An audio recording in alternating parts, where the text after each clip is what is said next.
Jesteśmy we Wrocławiu po seminarium z Murilo Bustamante. Hi Murilo, it's nice to meet you. First of all, I'm gonna give you some basic question because you are a legend in MMA, in Jiu-Jitsu. However, it's a new century, it's a new decade in 21st century. So I believe there's a lot of people who's a new school. We can easily say you're an old school fighter. So if you could introduce a little bit yourself to people that they don't know too much about you, about your accomplishments in the mixed martial arts world. Nice to meet you. It's a pleasure to talk to you. I'm born 46 years ago in Rio de Janeiro, born and raised in Rio. Started training Jiu-Jitsu at 10 years old under Carson Gracie School. I fought Jiu-Jitsu my whole life, compete Jiu-Jitsu till 2000. I won tournaments in all fights, all levels, you know, the all belts, blue, purple, brown and black belts. Have been winning the most of competitions, you know. I compete. I am Brazilian champion many times, state champion many times, world champion one time, black belt, as a black belt, silver medal one time and bronze medal one time. Compete 3 times in world champion and Brazilian Jiu-Jitsu. Unfortunately, the worlds only start when I was already 33 years old, so I just compete more 3 years after that. And I have been fighting MMA since '91, before they create shows like UFC and Pride, fight in Brazil. Before we represent Jiu-Jitsu and all the fighters represent different disciplines, you know, and we fight for Jiu-Jitsu. And I had a chance to fight in UFC. I got a belt in UFC 2002. I am the first Brazilian to get a belt in the UFC middleweight division. I fought Pride too, you know, fought some shows in Brazil. And this year probably is my last year as a professional, 2012.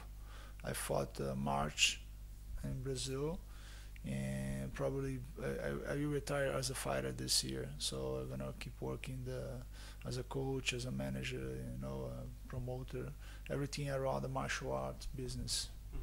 And there's a pretty interesting story we all know about. I mean, the conflict, the old conflict between Chute Box and Brazilian top team in the past, in the great Pride FC times we all missed.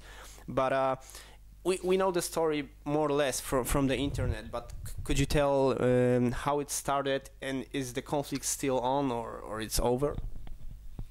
Yeah, the thing is, it was a misunderstanding between 2 fighters from the teams, Vanderlei and Arona, Ricardo Arona and Vanderlei Silva. You know, too much testosterone in the head, so they arguing for nothing, and then it become big, and because we had 2 big teams, strong teams fighting the same spot, same show that was Pride, and so then became a big competition between the teams, you know, and then plus this argument between the 2 of our fighters give more, you know, this agreement became big, but at the beginning it was nothing. It was just a misunderstanding. And right now it doesn't have anything, you know. Actually, I never have problem with anyone from Chute Box, and you know, it was something that maybe give you more appetite for the fighters when fight each other and fight, you know. We fight Chute Box, Brazil top team fight Chute Box, and vice versa. It was give more taste, maybe more, you know, seasoning. So nowadays doesn't have any problem between the teams. You know, it's a from the past, and that's it. And speaking about Brazilian top team, one of the best teams in the world, nowadays it seems different. I mean, you split apart with Mario Sperry and Ricardo Liborio. They were doing their own teams. Was it? What was the reason? Honestly, was it because they wanted to do something different? Then you had different vision or different, or I don't know, the different path. Or I don't know.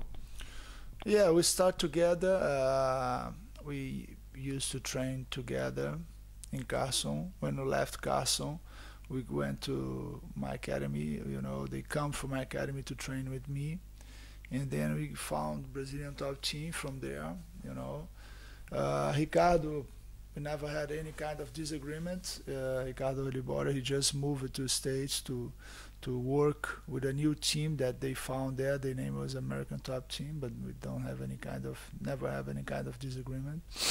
Mario, we worked together for long time. You know, we know each other for the last, I don't know, maybe more than 20 years. And we work together, we create together Brazilian Top Team, plus Luis Roberto Duarte, Bebel, one of the partners. And we did, we built one of the biggest teams ever in the history. Was one of the biggest at the time, you know. Maybe sharing the leadership with Chute Boxe were the two biggest teams at the time. And, you know, certain time, I think we were a little bit tired of each other. I decided to follow my own way, you know, and I talk to them, to my partners, and I choose to follow my way, you know, and they choose to follow their own way. So it wasn't a disagreement, but a decision that some of fighters decide to follow his own way as well, like the Nogueira's brothers. They thought that they should, you know, start his own team, and he learned with us a lot, you know, learned from us a lot. What about Ricardo Arona? Is he still in the BTT? No, Ricardo is not fighting. He's living. We have a good relationship, but he's living in different cities, not fighting, not part of the team. But he just left in the good way, you know. He's building his own gym, but I was just curious if he's still in the Brazilian top team. No, he's not with us anymore. But I don't know what he's building his own team. Maybe he's working with teaching, but I'm not seeing him right now working as a coach. Maybe in the future, but right now I don't think he's doing this. So, and then I keep I keep the brand, you know, keep working in the Brazilian top team. I am the oldest black belt, you know, of when I was a black belt. Ricardo Liborio and Mario Sperry was a blue belt. So I teach them a lot, and we are friends, and you know, we work together in a good way. We create something really good that was a team.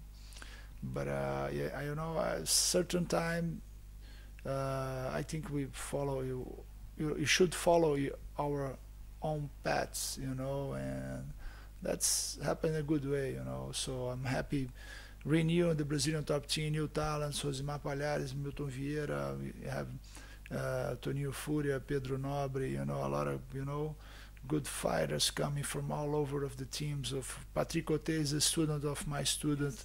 George St. Pierre, he started to train jiu-jitsu with my student Fabio Orlando. So Brazilian top team still, you know, going on, you know, growing again, and we're gonna you know, return for the top, you know, going this way. And speaking about your fighters, about Palhares, you say Palhares, right? He's fighting with Hector Lombard in December, probably in UFC. So what will be the key to success with in the fight with Hector Lombard? Yeah, the thing is, Rousimara, he didn't show yet. Maybe, you know, maybe he only show till now 60% of his potential. You know, he didn't show his skills, totally his skills on his fights. He just have to, you know, be more consistent, you know. He made some mistakes in some fights that make him lose. So getting more mature, you know, and fighting smart. He got a really good chance to go to the top of the division. You know, he's a really dangerous fighter, a lot of skills, getting better so in his striking game, you know, better and better. And takedowns, amazing. He has amazing takedowns on the ground, has a lot of good submissions, much more than heel hooks. You know, people just think that he knows only heel hooks, but he knows everything, arm bars and chokes, and he's an amazing fighter, amazing grappler, you know. And Hector will be a tough fight for Rousimara for sure. Hector is a tough fighter, and you know, we need to play smart. We need to make a smart strategy for him. But I think he has everything to win the fight. You know, it will be a key fight for the both. The both come from losses, so it will be an interesting fight for the fans. Two more things I would like to talk about, and they are combined with Poland, the country we're in. First of all, there's an event, you know, KSW in Poland, very big.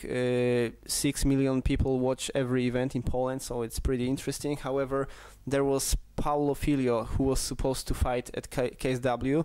It's a bad luck, big bad luck for the MMA world, because Paulo has his own problems. He was supposed to fight, but he didn't show because of his problems with medicines. Yes, you're probably much closer to than everyone else to Paulo Filho. Could you tell what happened, or when did it start? Because you know, he was doing always very well. I know it's probably a problem to talk about, but more or less, if you could describe the issue with Paulo. Well, I don't know totally what's going on, you know, when he didn't show up at the show. I know that Paulo took too much medicines, you know, like sleeping pills. You know, he's a little bit anxious maybe, and he has some problems with that put him out of the track, you know, of his career. He's a really good fighter. I don't know, I just have to say sorry for him, because I know how good he is. You know, he could be on the top right now, and even if he could take care of his life proper right now, he could return to be a very good fighter. You know, maybe not the best fighter, not the best how he was, but he could return to be a very good, a high level fighter, you know. So I wish he won a fight in Brazil against Murilo Ninja. It was a good fight, so I wish that he return, you know, take care of himself better, and return for the top, like we friends like to see him. And the second thing, you told me before the interview, you had contact from Poland. Probably was it KSW? Do you remember the name? Man, honestly, I don't remember. It was in April. Someone contacted me for a show. This year?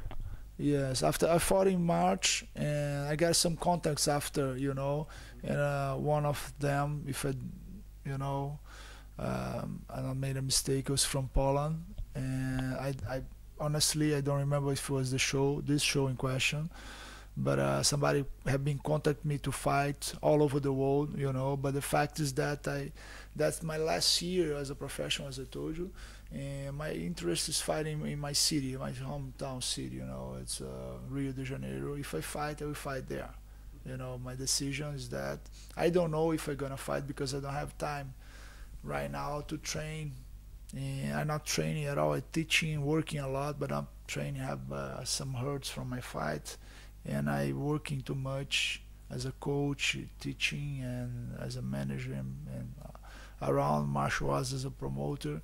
And I training a little bit. I don't have, unfortunately, I don't have time to train as I want, so I have to do too much things. So to stop my life to fight right now should be a really interesting fight and a good show.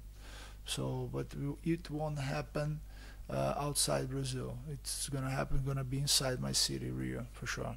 And the last thing I just remind myself, you said you train, you coach other people, and you do it from a long time. Now you're doing this much more than learning yourself. But is there a would you prefer to come back to the old times when you learned so much yourself than learning other people? It's the best is if you could be just a fighter, just that's the best side. Just be a fighter, take care of yourself, and go to the academy, train, learn, and have fun. Go to the ring, fight, go home, make some money is the best. Best kind of life for me. But I used to be a coach since I started to teach jiu-jitsu, so for me it's not nothing special. I used to do compete and coach my students in jiu-jitsu, and then taking time, it's happened in MMA. So when we found even when I was in Carson, still in Carson, I was teaching and training a lot of fighters, Alan Góes, even Mário Sperry when he fought his first time, Cresio Chaves, my old partner Bebel, and a lot of guys, have been training and helping Carson in his team, and competing, same time. So it's something hard, but something that I used to do. So it's not a big deal for me. So it's, of course, less responsibility is better. Just have to take care of yourself is much better. But for me, it's something that I have been doing for a long time. So it's hard, but not too hard. Now I just passing for the other side completely. Now I became only a coach and a manager and a promoter. So it's taking care of my team, Brazilian top team around the world. I have many academies around the world, so I have to help them with the Brazilian Jiu-Jitsu as well. So I have a lot of work to do. So take care of myself right now is getting hard, unfortunately. So thank you very much. It was a huge honor for me speaking to you, and good luck in the near future. Thank you very much for the opportunity, and good luck for you guys in Poland and for you. Thank you. Thank you.